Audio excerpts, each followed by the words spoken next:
Seeking Wisdom Week 22, The Collapse of the Holy City, Jerusalem.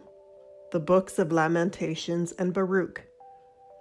The Book of Lamentations, a book of tragic songs of mourning and lamenting, in the Hebrew version is placed in the third part of the Bible, or the writings. In Latin, Lamentations means grieving, and in the Greek and Latin versions of the Bible, it is in the second part, close to the prophets, and is aligned with the book of Jeremiah. The Greek version and ancient tradition believe that Jeremiah wrote Lamentations, but because there is nothing to confirm this belief, it was denied by the biblical scholars in the 18th century. It is believed that on the 7th or on the 10th, 587 BCE, that Jerusalem and the temple had been destroyed. Most people were exiled, and only the poor and sick stayed.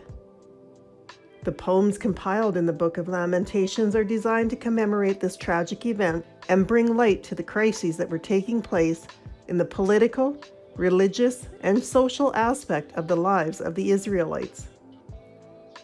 The events covered in the Book of Lamentations confirms that the book was wrote after 587 BCE. This book was written for the exiled Israelites to help them mourn, cry for God's mercy, and help them rebuild the land and temple after it was destroyed by the Babylonians in 587. There was a tragic shame hovering over the people of Israel. They had lost their country, which was known as the land of God, and the temple where God dwelled. The poems in this book are meant to comfort the people and encourage them to believe strongly in God, simply by sincerely repenting their sins and returning to the mercy of God. Lamentations consists of 5 chapters, with 5 dramatic songs about the loss of the country, the mourning for Jerusalem, and the disgraceful shame of those in exile. However, all the while, the author does not lose hope. He still has faith that God will visit one day. From a theological aspect, this book presents us with the reason for the fall of Jerusalem and the destruction of the betraying, unfaithful, and disobedient people of God. When you look into what is written in the Bible, it looks like it was the Babylonians, among other enemies, that destroyed Jerusalem and caused the loss of the nation and the dissolution of the house. But the main enemy of Israel was always God. It was God that destroyed both the people and the temple, and Israel that became an enemy of God because of their sins. These people had so often violated the covenant and finally had to suffer the consequences. It was after the destruction that Israel finally mourned and confessed their sins, truly showing their belief in God. Nobody actually blames God, but asks God not to turn his back on his people and look at the distress these people are enduring. In the final chapters, the author tells of the pity God has for the people and confirms that the door to the future is not closed, but has opened for the people of God to enjoy peace because he believes the steadfast love of the Lord never ceases. His mercies never come to an end. The Book of Baruch. Although the name of Baruch is brought up in chapter 1 of the Book of Baruch, it has never been verified that Baruch was the author. What we do know is that Baruch was the secretary of Jeremiah and was taken along with Jeremiah to Egypt. The Book of Baruch is believed to have been collected from other sources and arranged in the work we have today by an anonymous author. Many biblical scholars place the timeline of the book after the exile period of 300 BC, but before the uprising of the Maccabees. The Book of Baruch audience seems to be the compatriots who were in exile or scattered among the Gentiles after the destruction of the Jerusalem temple in 587 BC. This temple, being a symbol of God's presence, should have been a key part of unity and tradition, but was no longer there. It is in this part of the book that the people of God are reminded that they can find God among the Gentiles and find his wisdom in the Book of Laws. While these people are living in misery, searching for God, they often recall the majestic and wonderful years of their country. And although many of the people were turning back to God, there were still pagans in the population that worshiped pagan gods. These people were all encouraged to be loyal to God, the God that freed them from slavery and made them their own people. During the time of adaptation to the new social circumstances, and still under the authority of the pagan kings, God's people ceaselessly put their trust in the law and in the very wisdom God gave them, giving them a way of freeing the hearts of God's people from idolatrous obsessions in exile. According to theology, the Book of Baruch shows how Jewish people, including those overseas, stick together and maintain regular relationships with Jerusalem by sending aid in the form of donations and communion and prayer.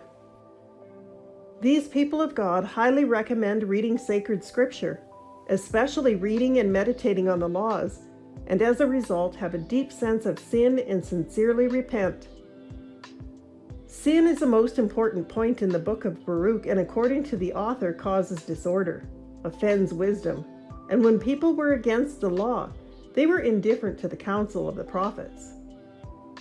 Simply put, to avoid sin, one must humbly return to God, the source of all goodness, while keeping the law, thereby finding life. As we conclude our lesson today, we will look at the history of the holy city of Jerusalem. Many have said there is no temple as beautiful as the one in Jerusalem. This magnificent monument took 46 years to construct. This temple has come to symbolize Israel as a nation deeply rooted in glory, humiliation, loyalty, and betrayal. As Jesus passed by, the disciples proudly showed him the splendor of the temple. But Jesus said, "The days will come when not one stone will be left upon another. All will be thrown down." Jerusalem, a culturally diverse city, is in the Near East where many disputes have arisen.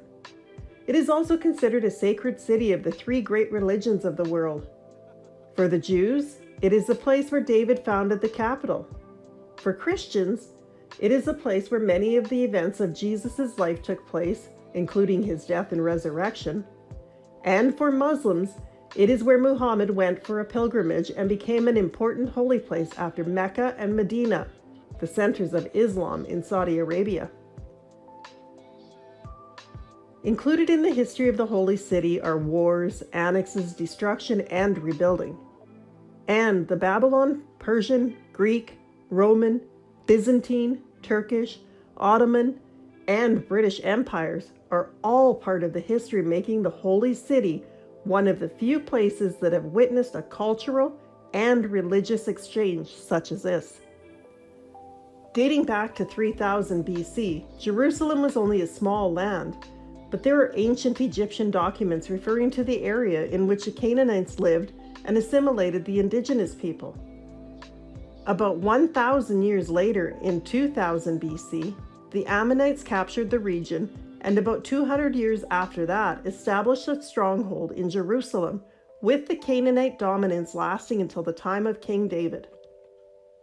In the 10th century, David wanted to build a holy city and made Jerusalem the center of Israel. And following his father's successors, Solomon built a magnificent and splendid holy temple that was completed in 7 years, between 1013 and 1006 BC. With the country still divided and Solomon's life coming to an end, only 2 of the 12 tribes were loyal to the king, Judas and Benjamin. The other 10 tribes formed a new kingdom, the Kingdom of Israel. For many years, Judas and Israel were at war, and in 721, the north was invaded by Assyria, and southern Judas was devastated by the Babylonian Empire in 587, with the temple being burned down and the Israelites sparing many lives of those in exile. The next stage in the history of the Holy City came with the repatriation and rebuilding of the temple. It didn't take long, and the Assyrian and Babylonian empires were defeated by the Persian Empire, and with that defeat in 538, Cyrus, the Persian king, allowed exiled Israelites to return to their ancestral homeland. King Zerubbabel built a temporary temple on the ruins of the first temple that was a little smaller but allowed people a place to worship.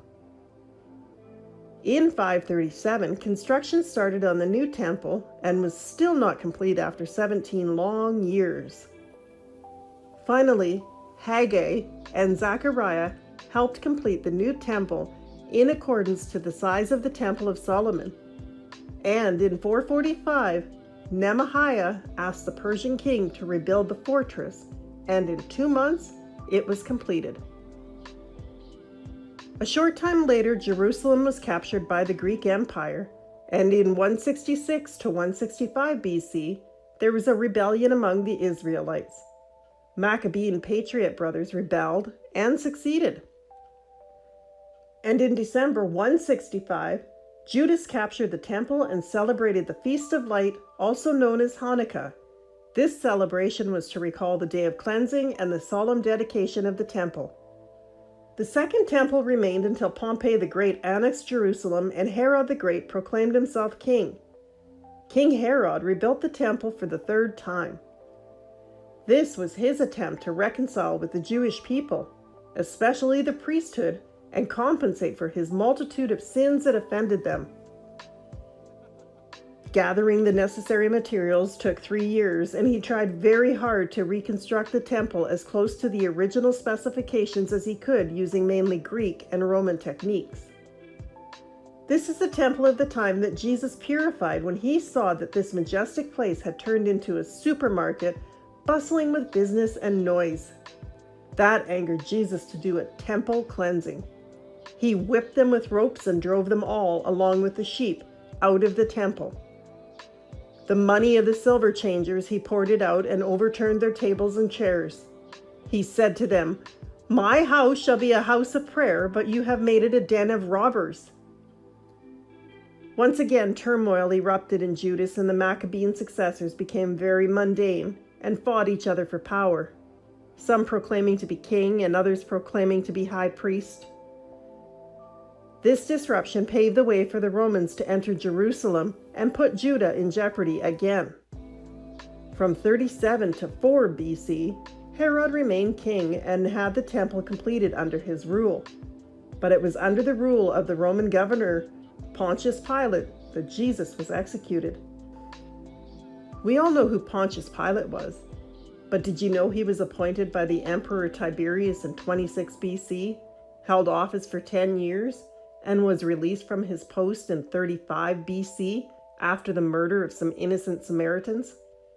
In the year 70 AD, a large army moved into the city under the command of Roman General Titus and sieged the city. His army was commanded not to burn the city, but one of the soldiers of his own accord took a bundle of torches into the temple, lit a fire, and it burned quickly and out of control. After the fires had burned down, Titus then ordered his army to knock down all of the city, except 3 towers and a wall. This was meant to show the strength and sheer faith of the city he destroyed. During the time of King Constantine around 333 BC, the Israelites were allowed to mourn the site of the altar of the Holocaust, and King Constantine demolished the pagan temple, revealed Golgotha and the Holy Tomb. It was Saint Helen, the mother of the emperor, that found the cross of Jesus and the 2 crosses of the criminals. This area had a temple built over it at the command of Constantine. Since the times of old, there have been many ups and downs in the history of the Holy City. For example, in the 5th century, when there was a Christian movement on the pilgrimage of the Holy Land, Pope Gregory the Great established many inns to welcome pilgrims. In 614, the Persians captured Jerusalem, burned the places of worship, captured the high priest Zechariah, and took the remains of the cross with them.